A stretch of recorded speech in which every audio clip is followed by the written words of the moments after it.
Hey guys, it's Brenda Turner from BrendaTurner.com.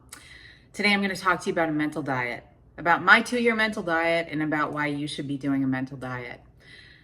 Look, I'm going to be honest with you. I am on the extreme end of the bell curve for what most people think is normal. The way that I spend my day, the way that I live my life, the things that I choose to do with my time, just almost everything about the way that I live is more on the extreme side. And if you watch this video and anything I say seems extreme to you, that's because it is. I don't want to reach the end of my life and think back to the things that I wish I would have done differently. This is an actual fear of mine that I am going to waste a single second of my life doing stuff that wasn't on point, that didn't really matter, that didn't get my gifts out. And so are you sitting there ever afraid of the same thing? Well, that's what the mental diet's for. The mental diet that I embarked on, it started 2 years ago. Oh, more than 2 years ago. It started in March of 2020 and everything was going haywire. And I got this disharmonious feeling in my chest.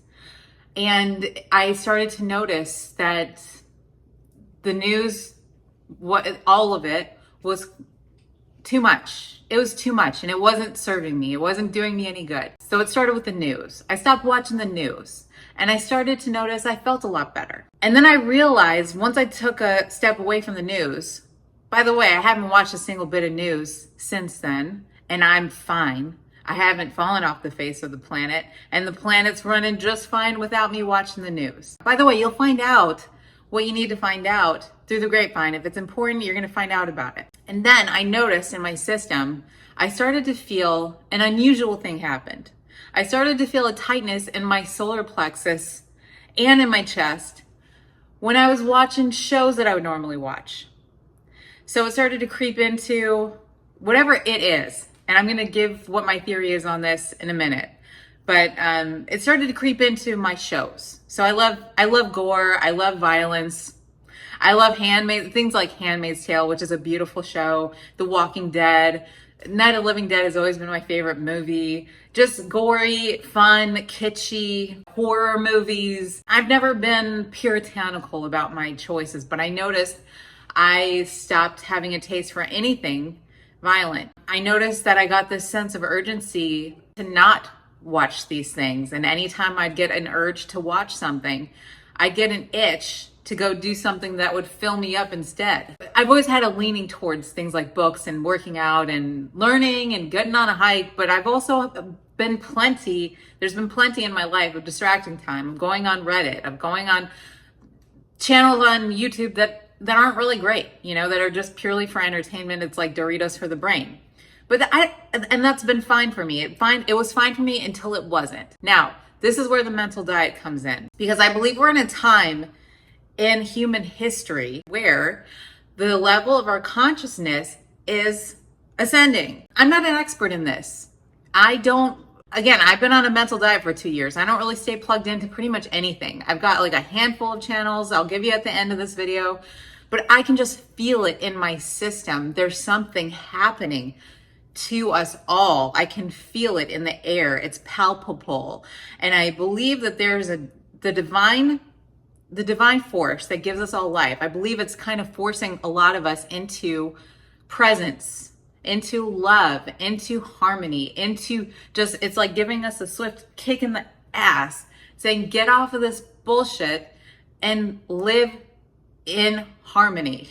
And you can't live in harmony if you're filling your brain with all types of junk. And if you're not into the woo-woo stuff, that's fine. Forget it. Leave it alone. If you don't believe we're in an ascension process, you don't have to believe that. But I guarantee you, there's not a lot I can guarantee, but I can guarantee you this. You will lose body fat.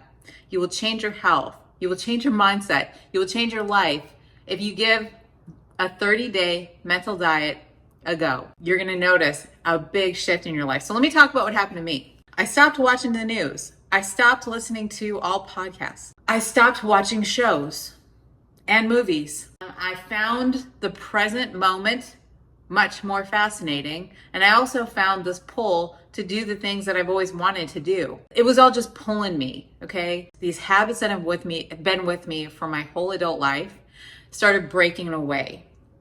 the habit of staying up until 4 in the morning. I had a terrible sleep schedule, you guys. I would stay up until 4 in the morning, 5 in the morning.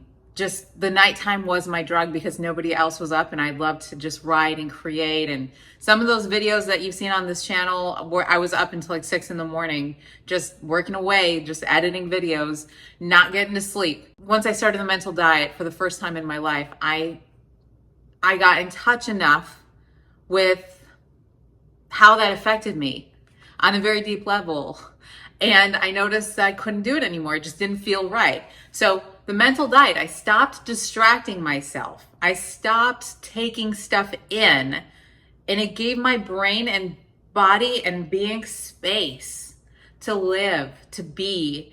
It's kind of like cleaning out a wound. We're all wounded, and then we pack every day. We're packing more and more nonsense. We're packing news. We're packing catastrophe. We're packing unsavory conversations with our complaining ass neighbors or friends or whatever, people that drag you down. That's hindering your life. New sleep schedule in play. I'm reading a lot more, and I always loved reading, but now I get to read a lot more and do a lot more and go outside a lot more. And I ended relationships that didn't serve me. A lot of relationships ended. Here's what I'm going to recommend to you.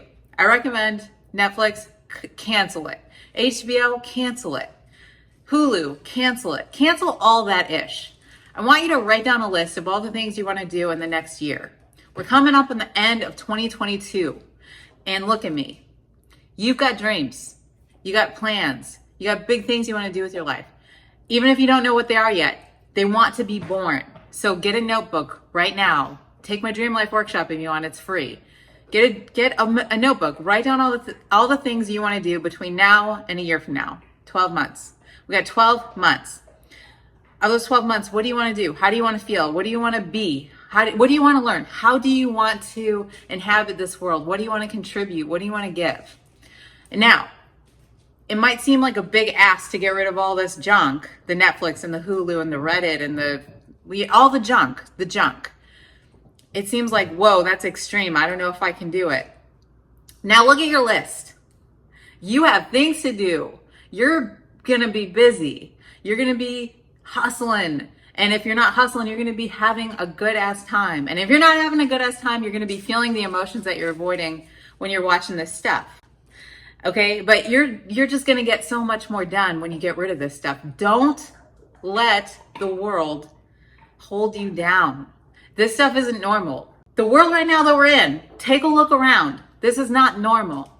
It is not normal to be looking at your phone every 5 seconds. We're living in strange times. But so my whole point is, it's not normal. And society makes it normal. And this has been going on since the beginning of humanity, really. That there's some people who want to push the limits and see, can we make airplanes? Can we break a 4-minute mile? Can we get to the moon? And then there's other people who say, no, you can't. Just like sit down and eat these Cheetos and like, let's chill and like, let's have TV dinners and whatever, you know? So what I'm trying to tell you is there is a way that society says you should be. And I know you're watching this because you know that's not true. You know that there's something more. So get yourself on a mental diet. This means you're going to clear out all the distractions, anything non-nutritive, get rid of it. Reddit, Netflix, Hulu, HBO, anything that you're using as a distraction, get rid of it. Anything non-nutritive, anything that doesn't lift you up, get rid of it. Are you watching stuff that's drama channels? Get rid of it. Are you reading drama stuff, tabloid stuff, gossip, fodder? Get rid of it. Are you participating in gossip and fodder? Get rid of it. Get rid of it. Are you participating in the Ain't It Awful Club? We're leaving that club today. We're getting out of that club. When your friend or your coworker or whatever complaining about something, anything at all, complaining is out.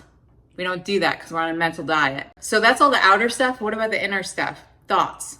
I want to talk about thoughts and emotions because those are a real part of being a human being. You're going to have negative thoughts and emotions, and that's fine. But what we don't need to do is indulge in them and like give them lots of attention. I know about this because I did this for a really long time. Now, painful emotions, like you feel pain in your chest, you got an aching heart for whatever reason, you're feeling like, oh, pain, grief, sadness, terror, fear, whatever. The human rainbow of emotions, some of them are really intense and we would prefer not to have them, but we have them. So when we have those, there's no controlling those. Those are energy coming up, and that's going to happen. When you're on a mental diet and you don't have those distractions, you're going to start noticing, holy ish, I feel a lot of pain in my chest.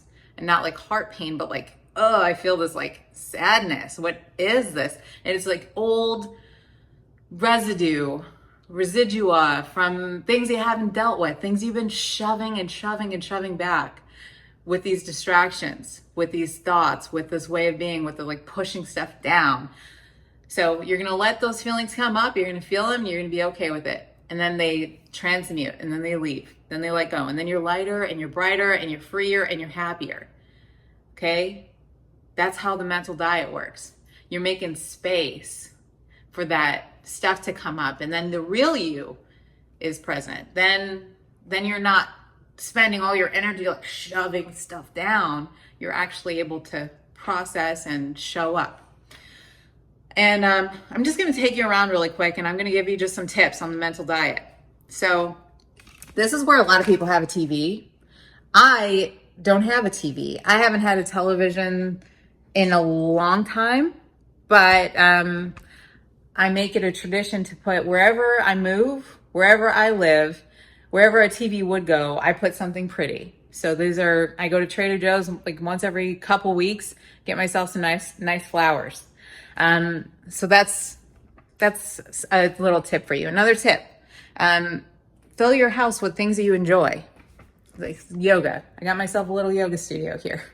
Or you can put a yoga nook. If my last apartment was smaller than this one, and I put a little, I made my living room more or less like a yoga nook. It was just a little yoga nook. I also want to show you what I surround myself with on the mental diet. I surround myself with, nice little books, and I've got a library of some books. I've got, I hang out with friends. I'm hanging out with friends that I love. So I've got Uncle Wayne here. That's Uncle Wayne.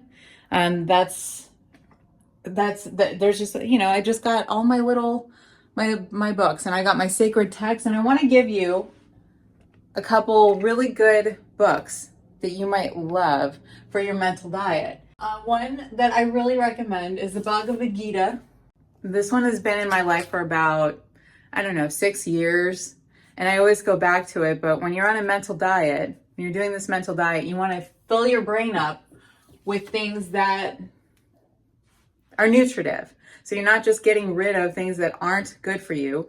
You're filling yourself up with things that are really nutritious. And sacred scripture, whether it's the Bible, the Dhammapada, the Bhagavad Gita, the Upanishads, any sacred scripture you can get your hands on, get into that. They're sacred for a reason. They're called sacred scriptures for a reason. So you don't have to read this stuff from a super spiritual perspective. You can read it from a secular perspective even. It can be philosophy. Journey of Awakening by Ram Dass. This one is a meditator's guidebook, because that's another thing that a mental diet, you don't have to meditate while you do a mental diet, but it might be a good idea for you to start. And the meditation is going to help you process. It's going to help you to clear out what needs to be cleared, and it's going to help you to settle your system and train your brain. And that's kind of the name of the game. I hope this has been helpful. It's kind of rambly, ranty, kind of off the cuff kind of a thing, but that's more or less how a mental diet goes. I put a blog post together for this whole thing. There's notes, there's how-tos, there's best practices. Make it your own. Do what feels right for you, but the key is you're getting rid of non-nutritive stuff, you're adding nutritive stuff in, and you're being with yourself in a way that you haven't been before. After the end of this 30 days, I want you to check back in the comments below, and I want you to tell me the effect that it's had on your body, on your mindset, on your life. Just watch. Magic's going to happen. I promise you. Guarantee it. 100% guarantee it. I'll see you in the next video, guys. Bye.